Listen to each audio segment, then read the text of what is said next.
मगर मेरी कुछ बातें याद रखना। कहा क्या?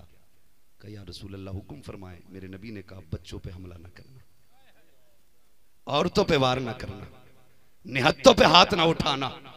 कहा कोई तलवार लेके सामने आ गया हो और वो तुझसे माफी मांग ले या तुझसे अमान मांग ले, हुजूर ने फरमाया उसे भी कत्ल ना करना।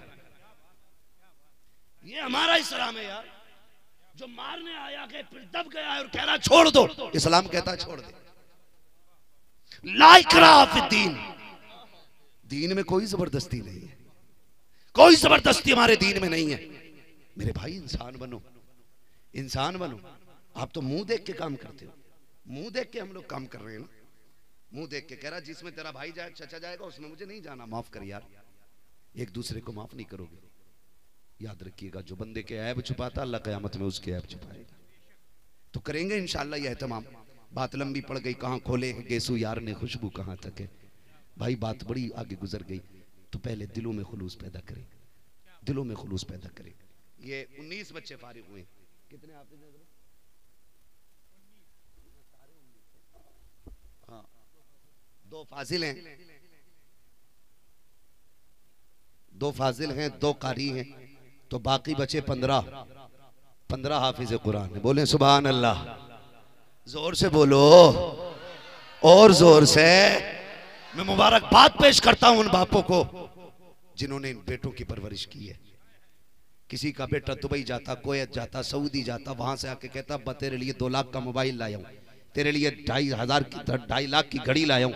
मैं उन बापों को सलाम करता हूं जिनके बेटे मदरसे से जाएंगे, 1-2 लाख तो नहीं देंगे, अलबत्ता सनद हाथ में दे के कहेंगे अब्बा मैं तेरे लिए जन्नत का सर्टिफिकेट लेके आया। ये फजीलत आपने बार बार सुनी होगी। हाफिज कुरान के बाप को ताज पहनाया जाएगा, ये भी सुना होगा कि वो ताज सूरज से ज्यादा रोशन होगा। लेकिन एक बात मैं बता दूं, ये जो मदरसे वाले होते हैं ना, ये मदीने वाले के मेहमान होते हैं। किसके मेहमान होते हैं? जोर से बोलो। मदीने वाले के मेहमान होते हैं। मेरा कोई मेहमान हो या मेरा मिलने वाला हो और आपके घर आ जाए, आपको यार मौलाना आया था हमारे यहाँ तकरीर करने, ये उसका भाई है चलो चाय पिला दे यार, खाना खा के। जब वो जाके कहे मैं गया था ना उधर मंजनपुर गया था, वहां के लोगों ने आपके नाम से बड़ी इज्जत दी, तो बताओ मुझे सुन के खुशी होगी या तकलीफ? जोर से बोलें, खुशी होगी ना। तो अगर मेरा मिलने वाला मुझसे कहे कि तेरे नाम पे बड़ी इज्जत दी गई है, मुझे खुशी होगी। अगर ये तालिब इल्म कहेंगे मदीने वाले से आका आपके नाम पे बड़ी इज्जत दी गई थी, तो हुजूर को बड़ी खुशी हो जाएगी, हुजूर को बड़ी खुशी होगी। लेकिन हैरत है यार, हम ही ने कदर खत्म कर दी कुरान वालों की। माफ कीजिएगा बात कड़वी है लेकिन सच्ची है। उस वक्त तक कुरान वालों की दावत नहीं होती जब तक अब्बा मर नहीं जाता है। उस वक्त तक मदरसे वालों को रोटी नहीं दी जाती जब तक अम्मा का 40वां नहीं होता। इस जमात को उस वक्त तक कपड़ा नहीं बनता जब तक छमाई की फाता ना आए। हाँ, ये हालात हमारी कौम के। और कुछ हमने भी नाइंसाफी की है। इश्तिहारों में लिखा लावारिस लोगों का ख्याल रखे, ये यतीम आपकी उम्मीद की, आपके कर्म पे उम्मीद बांधे हैं। मैं कहता हूं खबरदार कभी ये ना लिख, ये लावारिस नहीं है, ये यतीम नहीं है, ये तो वो हैं जिनका काबे वाला भी वारिस है, खुद मदीने वाला भी वारिस है। इन्हें यतीम ना समझना, ये लावारिस नहीं है, अच्छा पैगाम है। इनका वारिस गुंबदे खजरा वाला है। और यार जिसके सर पे प्रधान हाथ रख दे वो अपने आप को मुकद्दर वाला कहता है, तो जिसके हाथ पे मदीने वाला हाथ रख दे उसकी खुशी। समझाना चाहता हूं आपको, मुकद्दर के धनी हो। आज जश्न कुरान है, इंशाअल्लाह कयामत में कुरान कहेगा मालिक ये जितने बैठे ना एक दिन मेरे जश्न में आए थे। दुनिया सो रही थी, ये जवानी की उम्र तो गानों में डूबने की थी, ये तो कहीं मौज में लगे होते। मालिक ये दुनिया छोड़ के मेरी महफिल में आए थे और मेरी बातों पे बड़े खुश हो रहे थे। रब फरमाएगा कुरान तू क्या चाहता है? वो कहेगा मालिक इन्होंने रात के सन्नाटे में नहीं छोड़ा था, मैं इन्हें कयामत की इस होलनाकी में नहीं छोड़ूंगा। क्या करना का मालिक जन्नत है। खुदा की कसम पूछो उलमा से, ये कुरान भी शफाअत करेगा, ये कुरान शफाअत करेगा। मैं अगली बात करूं, उस वक्त तक दावत नहीं होती जब तक अब्बा मर नहीं जाता या 40वां आ जाए अम्मा का। भगोना किसे खिलाए? मदरसे वालों को। पहली बात वलीमे में दावत होती नहीं, और हो जाए तो बुलाने नहीं आता, और आजा तो कह दे उधर बैठा के खिला दो। क्यों? ये कुर्सी पे बैठने लायक नहीं, ये टेबल के लायक नहीं। हमने नाइंसाफी की है साहिब, हमने नाइंसाफी की है मदरसे वालों के साथ। और फिर जब गोश्त खत्म हो गया ना तो कह रहे आप पता नहीं कैसी फातिया पड़ी थी इमाम साहब ने, आधी पढ़ के गए थी, कहते बरकत ना हुई। भाई गलत कह रहा हूं मैं, ये है सच्चाई। इसलिए नहीं ये मेरे स्टाफ वाले, मैं खुद इनकी इसलिए इज्जत करता हूं, ये मदीने वाले के स्टाफ वाले हैं। ये तो बहुत बड़ी जमात है। मैं तो तलबा की जूतियों को अपने सर का ताज समझता हूं, इसलिए कि जब वो चलता है तो फरिश्ते पर बिछाया करते हैं। ये चलते हैं तो पानी में मछलियां तो आए करती हैं इनके लिए। हाँ, तो मैं आपको समझाना चाहता हूं, हमने दावत कायम की तीजे में, 40वें में, अम्मा मरी तो, अब्बा गया तो। एक तो हजरत मेरे ही पास कोना में बरेली में पढ़ता था, तखस्सुस में इमामत भी करता था। एक मुक्तदी अल्लाह उसे कामयाबी दे, तरक्की दे, थैली में कपड़े लेके आया। मैंने कहा क्या? मुझे बड़ी खुशी हुई कि पहली बार कोई मुक्तदी कपड़े लाया। उसने कहा हजरत आपके लिए। मैंने जो वो थैली ली ना, मैंने जो हाथ डाला, पहले नंबर पे कंगा आया हाथ, जो इसाले सवाब की सबसे बड़ी दलील है। दूसरे नंबर पे टोपी, तीसरे नंबर पे रुमाल, फिर उसमें एक 10 रुपए वाली गुलाब की शीशी। मैंने कहा ये सच बता क्या है? कहने लगा अब्बा की बरसी थी। मैंने सोचा किसे दूं सब आपके लिए, मैंने सोचा मौलाना सबसे अच्छे रहेंगे। मैंने पीछा किया, भागा वो, मैं उसके पीछे। ये हालात हमारी इससे हमारे बच्चों की नजर में एक नक्शा बनता है कि सबसे मोहताज जमात उलमा की जमात है। क्या कहने, फिर हमारी कौम आने वाली जमात की इज्जत नहीं करेगी। ये कितनी शान वाले, ये तो मर के पता चलेगा ना तुम्हें। जीते जी तो नहीं पता लगना, मरने के बाद पता लगेगा। लेकिन मैं पहले ही बता जाऊं आपको, सुने, बहुत गौर से सुने। अल्लाह तौफीक देना तो सिर्फ तीजे 40वें नहीं, कभी वलीमे में दावत किया करो। और वो जो एक कुर्सी लगती है ना स्टैंडर्ड के नाम पे, कि यहाँ पे वीआईपी लोग बैठेंगे, वहां सबसे पहले कुरान वालों को बैठा। बहुत अच्छे, वाह वाह वाह। हाँ, हमने मेयार अलग रखा है ना। हम ये कहते हैं मौलाना को नीचे पट्टा बिछा के खिला दो, दरी बिछा के नीचे खिला दो, उधर चारपाई पे बैठा दो। नहीं मेरे भाई, तू नहीं जानता है ये जो तूने कुर्सियां लगाई, टेबल लगाया, इस पे कौन खाएगा? का वीआईपी लोग। का वीआईपी कौन होते? तो किसी ने कहा जिसके बदन पे 20,000 का कोट पैंट होता है वो वीआईपी होता है। 12,000 के जिसमें चश्मा लगा हो समझ लेना वीआईपी है। 18,000 के वुडलैंड के जूते हो समझ लेना वीआईपी है। तुमने ये मयार रखा है कि जो कीमती कपड़े वाला होता है वो वीआईपी होता है। तो चल, दुनिया के सबसे बड़े आलिम, सबसे बड़े हकीम, सबसे बड़े तबीब, सबसे बड़े ताजदार, सबसे बड़े दानिश, आमिना के लाश दुलारे सैयदे कौनाइन से पूछे, आका आप बताओ वीआईपी कौन होता है? तो आका फरमाते हैं खैरुकुम मन तअल्लमल कुरान व अल्लमहु। वीआईपी वो होता है जो कुरान पढ़ा करता है, कुरान पढ़ाया करता है। नारे तकबीर, नारे रिसालत, अज़मते मजहबे इस्लाम, अज़मते कुरान। सबसे वीआईपी वो होता है जो कुरान पढ़ता है या कुरान जिंदाबाद जिंदाबाद पढ़ाता है। ये किसने कहा? मेरे नबी। बहुत अच्छे, मेरे नबी ने। अब सुनो, अगर बेटी की शादी है, ये जो कुत्तों की तरह खाना खिला रहे हो, इसमें खाने की भी बेहुरमती होती है, रिस्क की बेहुरमती होती है, इसमें तहजीब का भी जनाजा निकलता है, सुन्नत मुस्तफ़ा के साथ भी खिलवाड़ होता है। मुसलमान होने के बावजूद खड़े होकर खाना खिलाने वालों, एक बात मेरी कान खोल के सुन लेना, जाओ चैलेंज है मेरा, अगर खाना खाने में 4 क्विंटल खाना खर्चे में आएगा तो खड़ा करके ना खिला, जमीन पे सुर्ख किस्म की एक बिछा दे नीचे दस्तरखान नुमा कोई चीज, और ग्रीन मैट के ऊपर सुर्ख दस्तरखान लगा, उस पे आने वालों से कह ये मोहम्मद की उम्मत का दस्तरखान है, या खड़े होके नहीं चलेगा, मुस्तफा की सुन्नत के मुताबिक बैठ के खाना पड़ेगा, सबको बैठा के खिला। और उससे भी ज्यादा जरूरी है जब किसी ने न खाया हो, सबसे पहले कुरान वालों को बुलाओ, आगे बैठाओ, कहना सब बाद में खाएंगे, मदीने वाले के मेहमान पहले खाएंगे। जब ये खा के उठेंगे, खुदा की कसम तेरे रिस्क में भी बरकतें होंगी, खुदा तेरी उम्र में भी बरकतें अता फरमा। क्या कहने, जिंदाबाद जिंदाबाद। इंसाफ करो उलमा के साथ, बहुत अच्छे, जिंदाबाद जिंदाबाद। इज्जत करो कुरान वालों, जिंदाबाद जिंदाबाद। फिर देखो अल्लाह कितनी इज्जत अता फरमाता है, कितनी इज्जत अता फरमाता है। यूं ही हजरत एहसान रहमतुल्लाह ताला अलैह ने इदारा नहीं बनाया हो। कुछ तो देखा होगा यार। दीवाने को तहकीर से दीवाना ना कहो, दीवाना बहुत सोच के दीवाना बना है।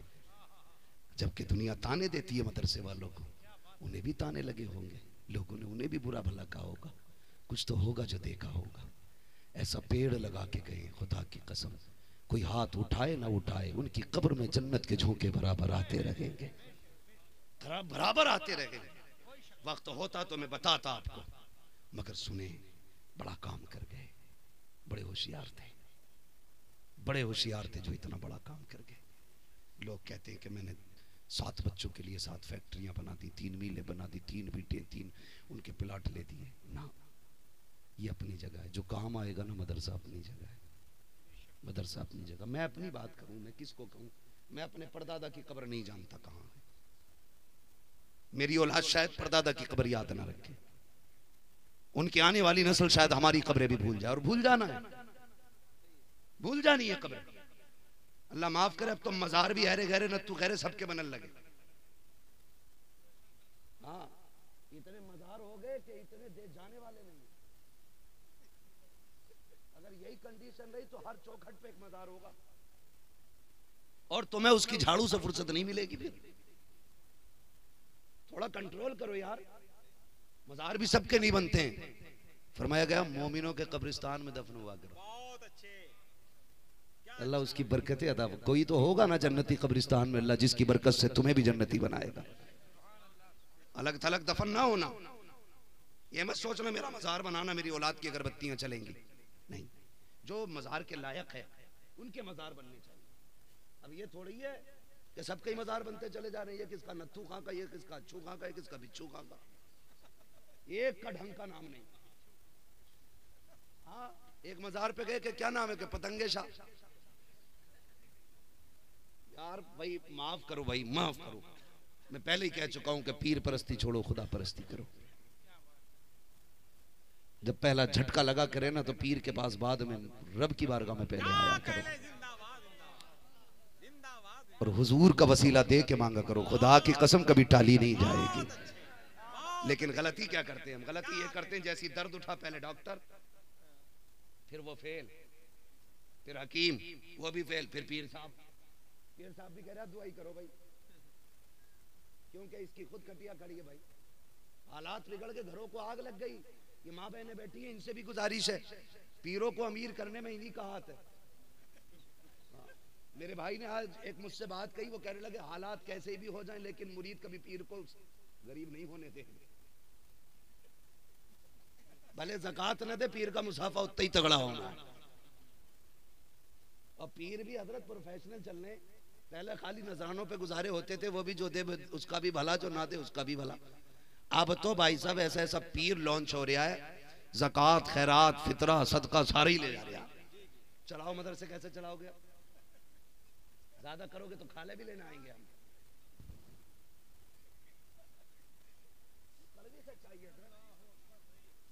ये मदरसे वाले जामे भाई चंदा दे दो तो 10 रुपए निकाल लिया, कह रहा ज़कात तो मैंने दे दी किसे ना हजूर को, के हजूर ज़कात खाम है कहते।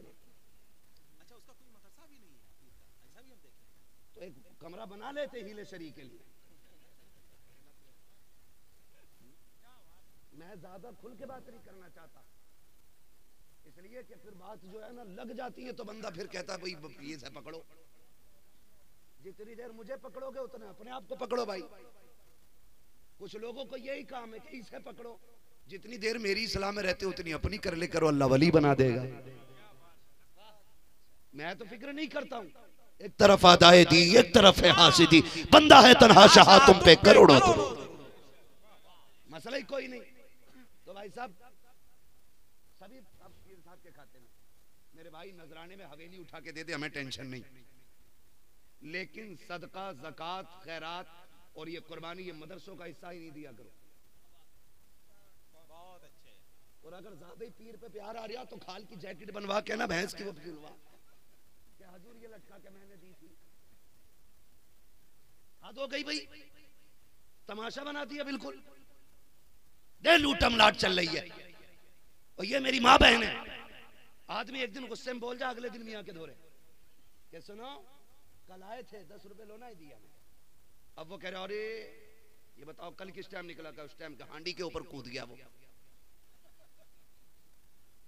लोग ना था बीमार बना दिया। ये बहुत बड़ी चीज है। अगर आप अभी सोच लो ना मैं बीमार हूं तो अगले दिन बोतलें लगेंगी।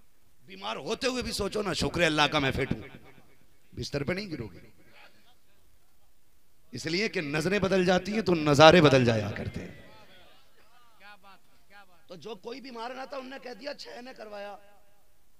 और ये पूछती है शिकल बताओ उसकी कैसी है, तो कैसी निशानदेही कर रहा है, थोड़ी सी गोरी है, थोड़ा सा मुंह लंबा है, एक तिल भी है मुंह पे। अक्सर लोगों के तिल होता, घर में लटियां चलवा दी इनने। और फिर उम्मीद कर रहा कि चादर चढ़ेगी ऊपर, ऊपर चादर होगी नीचे लटियां चलेंगी, कोई नहीं आएगा बचाने के लिए। उम्मत के साथ खिलवाड़ न कर। और तुमसे भी गुजारिश है, बीवी फर्मा बरदार नहीं है तो बाबे के पास जा रहा, कह रहा तावीज दे दो, सितारे नहीं मिल रहे, सितारे नहीं मिल रहे। सितारे मिला दो मियां बीवी के, अंधेले जिसके पास आया है इसके खुद 20 साल से नहीं मिल रहे। बताओ यार, जिसके अपने नहीं मिल रहे वो तेरे मिलाएगा। अपनी बीवी सुबह ही कहती है अल्लाह करे तू लौट के ना आए, वो तुम्हारी से दुआ कराएगा। कसम खुदा की ऐसे घर नहीं बदलेंगे। अगर बीवी फर्मा बरदार ना हो, शौहर आपको इज्जत नहीं देता हो, तो घर के अंदर तिलावत आम कर दो, नमाज़े वक्त पे पढ़ना शुरू कर दो, खाली वक्तों में तस्बीह उठा लो। खुदा की कसम घर का जर्रा जर्रा अगर तेरे ताबे ना हो जाए तो आके बात। डॉक्टर इकबाल ने कहा था कि मोहम्मद से वफा तूने तो हम तेरे हैं, ये जहां चीज है क्या लोहो कलम तेरे। बहुत ज्यादा कर रहा है ये बाबा, तो 3 तावीज दे रहा। किसी की दुकान चलती हो तो बुरा ना मानिए भाई, तावीज का मुखालिफ नहीं मैं, मगर मैं कहता हूं देने वाला भी मुफ्ती आजम जैसा हो। ऐसा आज भी हो तो हमें मंजूर है। ऐसा नहीं तावीज लिख दिया पूरा पता ही नहीं लिखा क्या है, वो दूसरा नहीं पता, एक बार पढ़वा के दोबारा पढ़वा लाइन बदल देगा, क्योंकि कुछ चोर है। ऐसी हमारी कौम, थोड़ा दिमाग लगाओ। तुम्हें देख के दुनिया ने जीने का शूर हासिल किया था। तुम नहीं आए थे तो लोगों को कपड़े भी पहनने नहीं आते थे। ये तो मुसलमान आए हैं तो लोगों ने पहनना ओढ़ना सीखा है। हाँ, ये हालात हमारी कौम के थे। और आज के हालात देखो तो पीर साहब ने दिए 3 तावीज। बाबा 3 तावीज पीर साहब ने दिए। शोहर को के ले, इसे बाजू में बांध लिए, इसे पेड़ में लटका दिए, इसे वहां रख दिए जहां तकिए पे तेरी बीवी सर रख के सोती है। बरकत देखो तावीज की। एक बांध लिया, बीवी ने कहा ये क्या है, कहा कुछ भी ना, वो थोड़ी सी बाहों फड़क रही थी तो बांध लिया। पहला झूठ। उसने देखा ये क्या टंग रहा ऊपर, कि कुछ ना कौवे नहीं आएंगे। दूसरा झूठ। अब जो रात तकिए में लाके रखा था उनने, सुबह उठ के बिस्तर की सफाई की ड्यूटी किसकी रहती है? आप खुद करते हो क्या सुबह उठ के? बोल क्यों नहीं रहे? ज्यादातर कौन करती हैं? औरतें ज्यादातर। ये हमारे हिंदुस्तान के रिवाज में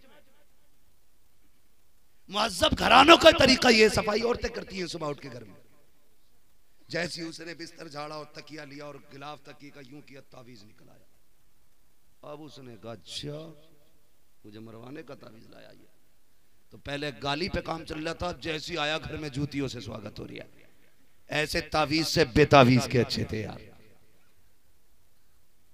तुम निकलो इन जादू और बंदों से, बढ़ो कुरान की तरफ, तिलावत के आदी बनो। तुम कुरान पढ़ोगे अल्लाह घर में बरकतें अता फरमाएगा। दीन सीखो, बेटियों को सिखाओ। तकरीर सुन के जाएगा, कहेगा मौलाना बड़ी कर्री तकरीर करके गया, औरतों पे सुधर जाइए। बीवी से ही जाके कह रहा ये अगर बीवी को समझाओगे तो कोई बेटी नहीं सुधरेगी, और तुम सिर्फ बेटियों को समझाना शुरू कर दो, हर घर की बहू संवर जाएगी। बेटियों को संवार लो, हर घर की बहू सही हो जाएगी। फिर बेटियों को कुरान पढ़ाओ, हर घर में कुरान की कारी आएगी। फिर ये जो भूत जिन्नात है ना, इंशाअल्लाह कुरान की बरकत से सारे खत्म हो जाएंगे। अल्लाह उन माँ बाप को सलामत रखे जिन्होंने इन बेटों को कुरान के लिए वक्फ किया। उन माँ बापों को सलामत रखे जिन्होंने दीन के लिए बेटे वक्फ कर दिए। और बापों से भी एक गुजारिश आखिर में कह जाऊं, जब बात आई गई है, हम लोग ये सोचते हैं 500 रुपए दे दिए, एक जोड़ा दे दिया। उस्ताद ने जो मेहनत की है ना 7 साल, 12 साल उसका हक अदा कर दिया। मैं अल्लाह की इज्जत की कसम खा के कहता हूँ, जो एहसान बाप ने, उस्ताद ने आपके बेटे को हाफिज बना के आप पर किया है ना, उसके बदले में अगर अपनी खाल उतार के उसका जूता बना के भी उस्ताद को पहना दो ना, तब भी उस्ताद के एहसान का हक अदा नहीं हो सकता है, नहीं हो सकता है उस्ताद के एहसान का हक। तलबा से कहूंगा, जिंदगी के किसी भी मकाम पे पहुंच जाओ, तुम कितने भी अमीर क्यों ना हो जाओ, कितने भी पैसे वाले क्यों ना हो जाओ, कितने भी शान शौकत वाले क्यों ना हो जाओ, उस्ताद आया करे रास्ता ना बदलना, कभी बड़े ना बनना, हमेशा छोटे रहना। जितनी बार इनकी बारगाह में छोटे हो के आओगे, उतने की अल्लाह के करम से बड़े हो के वापस जाओ। उस्ताद का अदब करते रहे। अल्लाह इन सफेद दाढ़ी वाले लोगों को सलामत रखे, हमारी इस नौजवान जमात को सलामत रखे। ये मेरे भाई आए हैं कुरान की महफिल में, अल्लाह सबको कुरान सीखने का जज्बा अता फरमाए, कुरान पढ़ने का जज्बा अता फरमाए, अपनी नस्लों को कुरान पढ़ाने का जज्बा अता फरमाए। वक्त बहुत ज़्यादा हो चुका है, बस फरमाया गया कुल हल यस्तविल्लज़ीना यअलमून वल्लज़ीना ला यअलमून। महबूब फरमा दो कि जानने और न जानने वाले बराबर नहीं है, लिहाजा ख्याल करें, उलमा की इज्जत करें, उलमा का एहतराम करें। हम हर जगह कहते हैं हम नेताजी की मानेंगे, जब फंस जाते तो कहते हैं मौलवी लोग कुछ नहीं कर रहे। अब तक तो तुमने किया, आप फंसी पे आके मौलवी लोग क्या करें? तुमने मौलवी की पहले से ही मानी होती तो फंसते ही नहीं कहीं। मौलवी कहता है नजरें नीची रखो, हया को पाबंदी से लाजिम कर लो, किरदार और अखलाक मीठे बना लो, खुदा की कसम कायनात में छा जाओगे, कायनात में छा जाओगे। अल्लाह ताला हमारी नस्लों को उलमा और इल्म का एहतराम करने की तौफीक अता फरमाए, तलबा से प्यार करने की अल्लाह हम सबको तौफीक अता फरमाए। बस जो हुए अगलात उनको माफ फरमाए। रब्बे कायनात जिंदगी ने दिया साथ, फिर होगी मुलाकात, चमन रहा फूल खिलेंगे, जिंदगी रही फिर मिलेंगे, मुसाफिर हैं हम भी मुसाफिर हो तुम भी, किसी मोड़ पर फिर मुलाकात होगी। फ़कीरान आए सदा कर चले, सदा खुश रहो ये दुआ कर चले। सारे लोग कलमा शरीफ पढ़ लीजिए, ला इलाहा इल्लल्लाहु मुहम्मदुर रसूलुल्लाह व मा अलैना इल्लल बलाग। अस्सलामु अलैकुम व रहमतुल्लाहि व बरकातुहू।